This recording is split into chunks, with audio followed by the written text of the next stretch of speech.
IT 동아 강일용 기자 모셨습니다. 강 기자 안녕하십니까? 안녕하세요. 네, 60조 전승 파죽지세입니다. 그죠? 예. 한 번도 지지 않았습니다. 이렇게 인공지능 기술이 발전한다는 건가요? 어떻게 봅니까? 예, 그렇습니다. 네. 지난해 이세돌 구단과의 오전상에서 5전에서 4승 1패를 거두고 난 뒤에 네. 올해 말에 이제 국내 타이젠 바둑이라든가 네. 아니면 한큐 바둑에 마스터 또는 매지스터나 아이디를 쓰는 신비의 인물이 나타났습니다. 네. 그 신비의 인물은 한국 국적을 달고 구단 잔등을 갖고 있었기에 많은 사람들이 알파고라고 예상을 했고요. 네. 이미 데미스 하사비스 딥마인드 대표가 알파고의 새 버전이 이미 나왔으며 그것을 이제 온라인 테스트를 통해 투입하고 있다고 말했습니다. 그래요? 예, 그래서 이제 국내외 많은 기사들이 새로운 알파고로 추정되는 인물에게 도전을 했습니다. 네. 예를 들자면 박정환 구단, 예, 현재 국내 이제 1위시죠. 그리고 이제 커제 구단, 중국 네. 1위입니다. 그리고 이야마 유타 구단, 즉 일본 1위죠. 이렇게 세 분을 포함해서 이 국내외 정상급 기사 20명이 알파고에게 총 60번을 도전했고요. 이 알파고는 60번의 대전에서 모두 승리를 거두었습니다. 그래요. 그럼 이세돌 구단이 한 번 이긴 건 대단한 겁니다. 예, 그렇죠. 어찌 보면은 알파고에게 이긴 마지막 기록으로 남을 수도 있는 거겠죠. 그 정도예요. 예. 이렇게 알파고가 연전연승하는 그 원리라든가 이유는 뭔가요? 예, 기본적으로 알파고는 네. 바둑을 두기 위해서 만들어진 인공지능입니다. 예, 그렇다면 인공지능이 기존의 프로그램과 다른 점은 이제 새로운 이제 기술들이 많이 도입돼서 이제 마치 사람처럼 스스로의 능력을 향상시킬 수 있는 데 있다는 데 있습니다. 스스로 능력을 향상시킨다고요? 예, 그렇습니다. 예를 들자면은 알파고 같은 모든 인공지능에는 네. 머신러닝이나 불리우는 기계학습 기술과 네. 딥러닝이나 불리우는 인공신경망 기술이 도입되어 있습니다. 네. 이 기계학습이란 무엇이냐면요. 말 그대로 기계가 스스로 학습할 수 있는 능력을 갖추는 겁니다.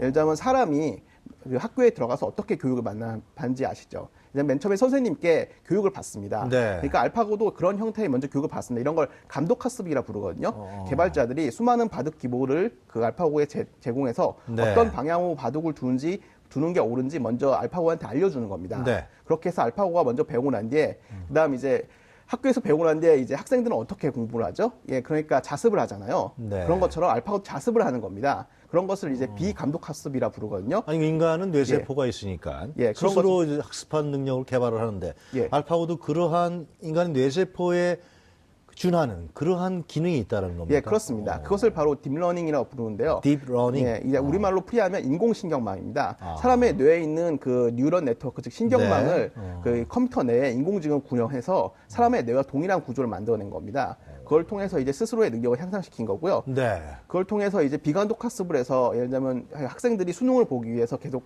자습을 하잖아요. 네. 그런 것처럼 알파고도 하는데 알파고는 기계이기 때문에 지치질 않습니다. 그리고 또 내부에서 계속 수없이 반복할 수 있어요. 그래서 자습의 효율이 사람과 비교도 안 될 정도로 뛰어납니다. 네. 그렇기 때문에 재작년에 이제 간신히 바둑 2단을 이길 만큼의 아마추어 수준에 불과했던 알파고의 기력이 1년 만에 이세돌 구단과 붙어서 4승 1패할 정도 올랐고 또 1년 뒤에는 이제 모든 이제 기사들이 덤벼도 이길 수 없을 만큼의 기력을 갖추게 된 거죠.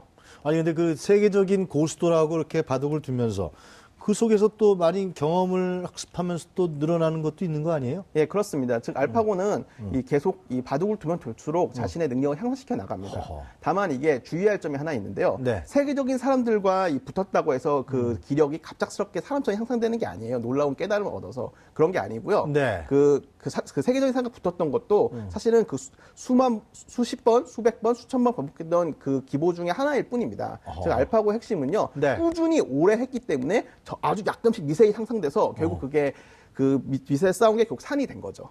그러니까 모든 경우의 수에 대해서 대비하고 자기가 또 개발하고 예. 이런 능력이 인간의 뇌에 뉴런과 같은 기능이 있다 그런 얘기네요. 예, 알파고뿐만 아니라 현재 시중에 나와 있는 수많은 인공지능 기술들 다 그런 기본적인 기계학습과 인공신경망이 적용되어 있습니다. 그러면 어떻게 보십니까? 우리 강 기자께서 생각하실 때 이렇게 되면은 과거에 그런 영화도 많았잖아요. 뭐 기계가 인간을 지배하는 터미네이터라든가 매트릭스 같은 경우 있죠. 그러면 인공지능 AI가 인간의 정신 세계를 지배하는 인간의 정신 노동을 지배하는 뭐 이런 식으로 발전할 수 있지 않냐 생각이 드는데요. 예, 그런 날이 언젠가 올 수도 있겠죠.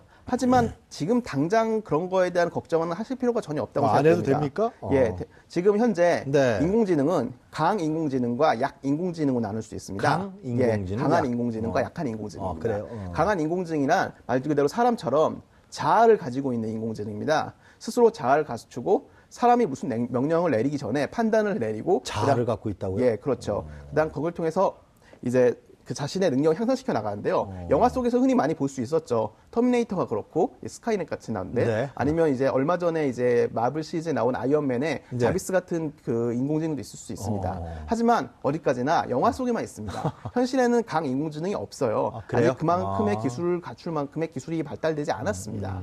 현재 많은 전문가들은 강 인공지능이 출하려면 최소 2040년은 돼야 한다고 보고 있고요. 그래요? 때문에 현재 인공지능은 모두 약 인공지능에 머물러 있습니다. 약 인공지능이란 뭐냐 하면요. 인지 능력을 갖춘 인공지능입니다. 인지 능력. 예, 인지 능력이란 게 뭐냐 하면은 사람이 뭐 인지 능력의 대표적으로 보는 능력, 듣는 능력, 그다음 말하는 능력이 있습니다. 네. 그러니까 이제 일반적으로 우리가 그 사진 같은 걸 보면요. 그 안에 있는 거 보고 아 이것은 고양이다. 아 이것은 개다. 이런 것을 인지할 수 있잖아요. 하지만 일반적인 옛날 컴퓨터한테 그 사진을 주면요. 그것이 개인지 고양이인지 구분을 못 합니다. 단순히 이제 빨갛고 파랗고 그 노란 점이 쭉 찍혀 있는 점들의 모임일 뿐이죠.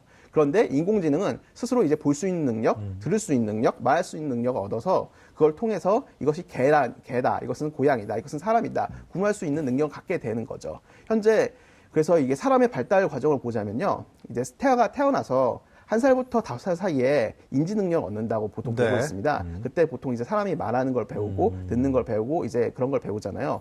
그 다음에 이제 5살부터 20살 사이에 이제 교육을 통해서 자아를 갖추게 돼서 20살부터 이제 완벽한 자아가 있다, 성령이 됐다고 보는 거죠.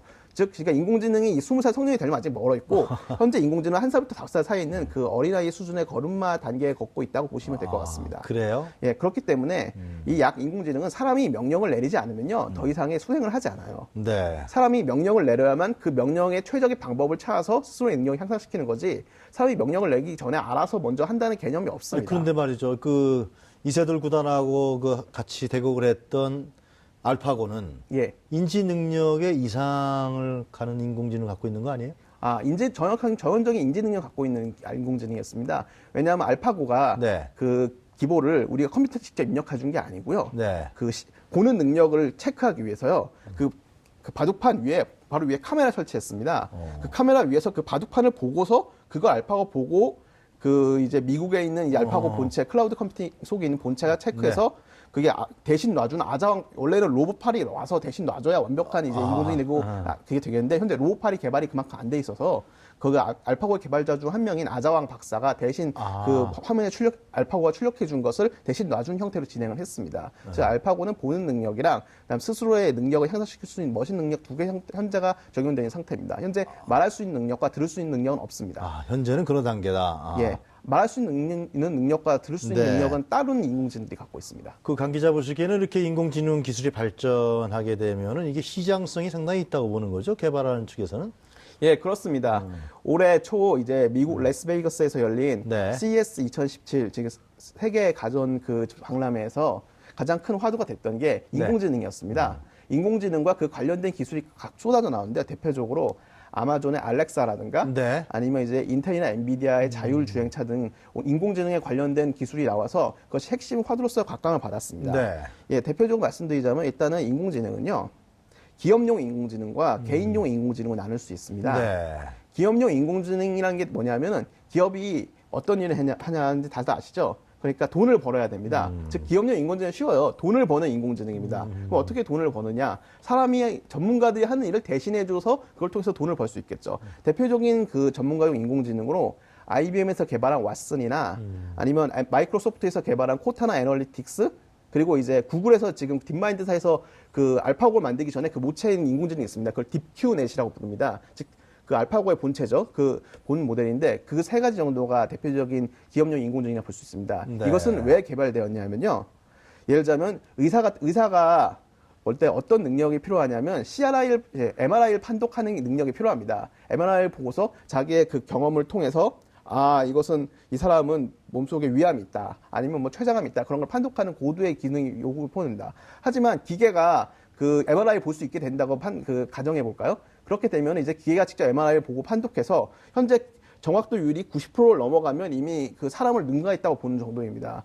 그리고 90%를 넘는 인공지능에 속속 등장하고 있고요. 이미 그 시각 능력에서. 그래요? 예, 그래서 이미 IBM 같은 경우에 국내 차병원과 이제 손잡고 네. 왓슨을 도입해서 의사가 직접 아직은 이 왓슨이 100% 판독할 만한 능력을 갖고 있지 않으니까 네. 먼저 왓슨이 먼저 의사에게 자문을 구하고 이 사람은 이러이러한 병이 있는 것 같다. 다시 한번 확인해 봐라 하고 그럼 의사가 그 결과를 통해서 최종적으로 판단을 내리는 형태의 이미 서비스가 도입되고 그렇다 있습니다. 그러면 인공지능의 발달, 기술 발달과 인간들의 일자리는 어떤 상관관계가 있어요? 이 반비례인가요? 아니 정비례인가요? 예, 여기서에 대해서 지금 저도 이제 확답을 드리지 못하겠는 게 네. 늘어날 수도 있고 줄어들 수도 있고 그러면 다양합니다. 그렇습니까? 왜냐하면은 간단하게 얘기를 해주시죠. 새로운 기술이 등장하면 언제나 그에 관련된 직업들은 점점 없어졌습니다. 그렇죠. 하지만 그 기술에 관련된 새로운 기술들이 등장합니다. 네. 예를 들면 인공지능 같은 경우에 아까 제가 말씀드렸다시피 교육이 필요하다고 말씀드렸잖아요. 사람한테 교육을 하듯이 인공지능도 교육을 받아야 합니다. 그러면 그 인공지능을 교육시키기 위한 새로운 인공지능 교사가 필요하지 않을까요? 네. 그렇기 때문에 그렇게 새로운 직업이 생겨날 수도 있고,